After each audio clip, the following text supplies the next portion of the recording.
Hi, ಎಲ್ರಿಗೂ ನಮಸ್ಕಾರ. ನಾನಿವತ್ತು ಅಮಟೆಕಾಯಿಯ ಮೆಣಸ್ಕಾಯಿ ರೆಸಿಪಿ ಮಾಡ್ತಾ ಇದ್ದೇನೆ. ಅದನ್ನು ಹೇಗೆ ಮಾಡೋದು ಅಂತ ನೋಡುವ. 20 ಅಮಟೆಕಾಯಿಯನ್ನು ತಗೊಂಡಿದ್ದೇನೆ. ಇದು ತುಂಬ ಬೆಳೆದಿದೆ. ಇದು ಕಟ್ ಮಾಡೋದು ತುಂಬಾ ಕಷ್ಟ. ಆದರೆ ಇದನ್ನು ಚಿಕ್ಕ ಚಿಕ್ಕದಾಗಿ ಕಟ್ ಮಾಡಬೇಕು. ಇಷ್ಟು ಚಿಕ್ಕ ಚಿಕ್ಕದಾಗಿ ಕಟ್ ಮಾಡಿದರೆ ತುಂಬಾ ಒಳ್ಳೆಯದಾಗ್ತದೆ. ದೊಡ್ಡ ದೊಡ್ಡದಾಗಿ ಕಟ್ ಮಾಡಿದರೆ ತಿನ್ನೋದಕ್ಕೆ ಅಷ್ಟು ಚೆನ್ನಾಗಿ ಆಗೋದಿಲ್ಲ. ಇಷ್ಟಿಷ್ಟು ಚಿಕ್ಕದಾಗಿ ಇದ್ದರೆ ತಿನ್ನೋದಕ್ಕೆ ತುಂಬಾ ಚೆನ್ನಾಗಾಗ್ತದೆ. ಇದು ನಾವು ಚಿಕ್ಕದಿರುವಾಗ ಎಲ್ಲ ತುಂಬಾ ತಿಂತಾ ಇದ್ದಂತಹ ಒಂದು ರೆಸಿಪಿ ಇದು.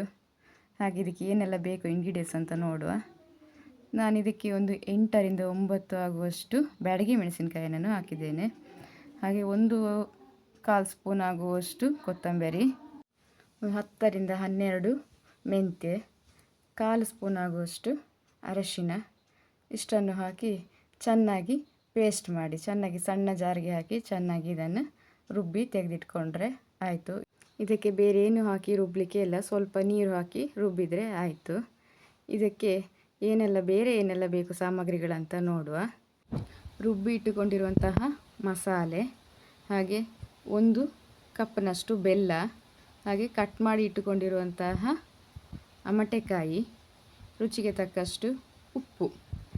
ಈಗ ಒಂದು ಪಾತ್ರೆಯನ್ನು ಒಲೆ ಮೇಲಿಟ್ಟು ಅರ್ಧ ಲೋಟ ನೀರನ್ನು ಹಾಕಿ, ನೀರು ಚೂರು ಬಿಸಿಯಾದಾಗ ಅದಕ್ಕೆ ನಾವು ಕಟ್ ಮಾಡಿ ಇಟ್ಟುಕೊಂಡಿರುವಂತಹ ಅಮಟೆಕಾಯಿಯನ್ನು ಹಾಕಿ, ಜಾಸ್ತಿ ನೀರು ಹಾಕಬೇಕಂತ ಏನೂ ಇಲ್ಲ, ಅರ್ಧ ಲೋಟ ನೀರು ಹಾಕಿದರೆ ಸಾಕು. ಅದು ಜಾಸ್ತಿ ಬೇಯಲಿಕ್ಕೆ ಸಹ ಇಲ್ಲ, ಹಾಗಾಗಿ ನಾವು ಸ್ವಲ್ಪನೇ ನೀರು ಹಾಕಿ ಅದನ್ನು ಬೇಯಲಿಕ್ಕೆ ಇಟ್ಟರೆ ಸಾಕಾಗ್ತದೆ.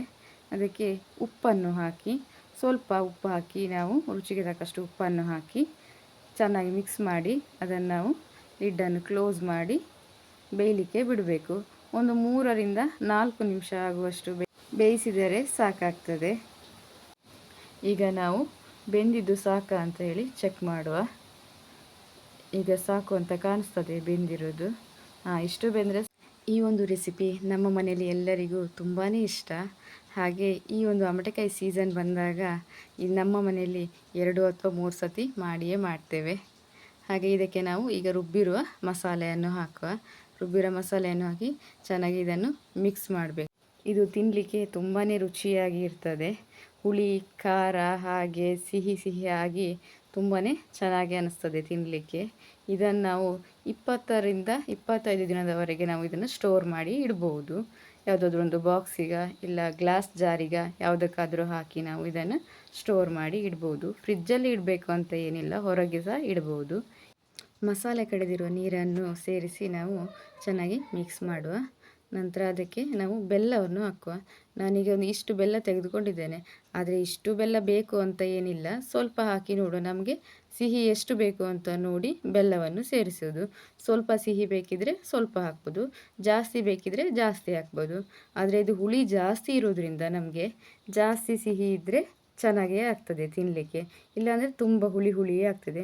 ಉಪ್ಪು ಸಹ ಇನ್ನೊಮ್ಮೆ ನೀವು ನೋಡಬೇಕಾಗ್ತದೆ, ಯಾಕಂದರೆ ಅದು ಬೆಲ್ಲ ಮತ್ತು ಹುಳಿಯಲ್ಲಿ ಉಪ್ಪು ಕಡಿಮೆ ಆಗಿರ್ತದೆ ನಾವು ಹಾಕಿರೋದು. ಹಾಗೆ ಲಿಡ್ ಕ್ಲೋಸ್ ಮಾಡಿ ಒಂದು 2 ನಿಮಿಷ ಬಿಟ್ಟು ಮತ್ತೆ ತೆಗೆಯುವ. ಈಗ ನೋಡಿ, ನಾನು ಹೀಗೆ ಮಿಕ್ಸ್ ಮಾಡ್ತಾ ಇದ್ದೇನೆ. ಇದು ಸ್ವಲ್ಪ ನೀರಾಗಿದೆ. ಇದು ಇಷ್ಟು ನೀರಾಗಲಿ ಇರಲಿಕ್ಕೆ ಇಲ್ಲ, ಇನ್ನೂ ಸ್ವಲ್ಪ ಗಟ್ಟಿ ಆಗಬೇಕು. ಅದಕ್ಕೆ ನಾವು ಇನ್ನೂ ಸ್ವಲ್ಪ ಹೊತ್ತು ನಾವು ಬೇಯಿಸುವ. 5-6 ನಿಮಿಷ ಬಿಟ್ಟು ನಾವು ನೋಡುವ. 5-6 ನಿಮಿಷ ಬಿಟ್ಟು ನೋಡುವಾಗ ಅದು ಕಲರ್ ಕೆಂಪಾಗಿ ಬರಬೇಕು.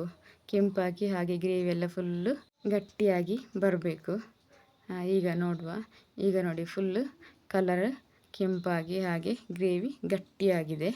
ಹೀಗೆ ಒಂದು 2-3 ನಿಮಿಷ ಹೀಗೆ ನಾವು ಇದನ್ನು ಮಿಕ್ಸ್ ಮಾಡುವ. ಮಿಕ್ಸ್ ಮಾಡಿ ಹಾಗೆ ಕೈ ಬಿಡದೆ ಹಾಗೆ ನಾವು ಮಿಕ್ಸ್ ಮಾಡುವ. ಮಿಕ್ಸ್ ಮಾಡಿ ಆದ ನಂತರ ಈಗ ನಮಗೆ ಕರೆಕ್ಟಾಗಿ ಬಂದಿದೆ. ಇದು ಇಷ್ಟೇ ಆಗಲಿಕ್ಕೆ. ಜಾಸ್ತಿ ಆದರೆ ಫುಲ್ ಗಟ್ಟಿಯಾಗಿ ಅದೇನು ಚೆನ್ನಾಗಿರೋದಿಲ್ಲ. ಚೂರು ಗ್ರೇವಿ ಥರ ಬೇಕು. ಹೀಗೆ ಇದ್ದರೆ ಇದಾಯಿತು ಅಂತ, ಇಷ್ಟ ಆದರೆ ಸಾಕಾಗ್ತದೆ. ಇದನ್ನು ನಾವೀಗ ತೆಗೆಯುವ. ಇದು ತುಂಬ ಅಂದರೆ ತುಂಬಾ ಚೆನ್ನಾಗಿರೋ ರೆಸಿಪಿ. ಒಮ್ಮೆ ನೀವು ಸಹ ಟ್ರೈ ಮಾಡಿ ನೋಡಿ, ನಿಮಗೆ ಸಹ ತುಂಬಾ ಇಷ್ಟ ಆಗ್ತದೆ ಈ ರೆಸಿಪಿ.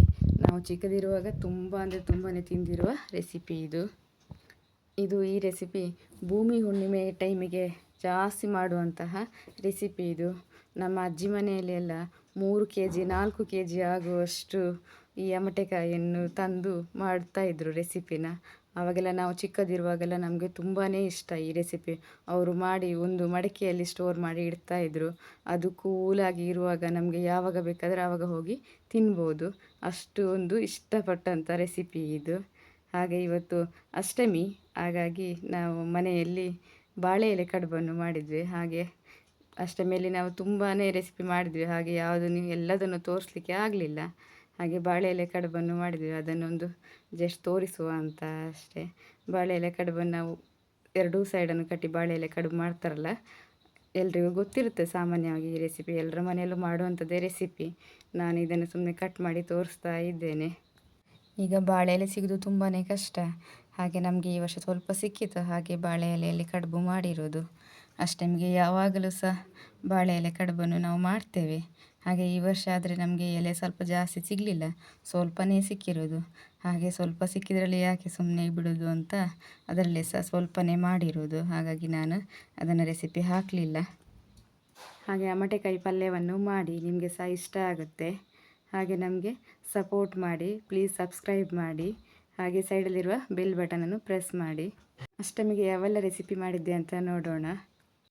ಹಲಸಿನಕಾಯಿ ಸೊಳೆ ಮತ್ತು ಕಡಲೆ ಹಾಕಿ ಪಲ್ಯ, ಬೀನ್ಸ್ ಪಲ್ಯ, ಹಾಗೆ ಬಟಾಟೆ ಮತ್ತು ಹೆಸರುಕಾಳಿನ ಪಲ್ಯ, ಅಮಟೆಕಾಯಿಯ ಮೆಣಸುಕಾಯಿ ಸಾಂಬಾರು, ಪಾಯಸ, ಇಷ್ಟನ್ನು ಅಷ್ಟಮಿಯ ಸ್ಪೆಷಲಾಗಿ ಮಾಡಿದ್ವಿ. Thank you for watching.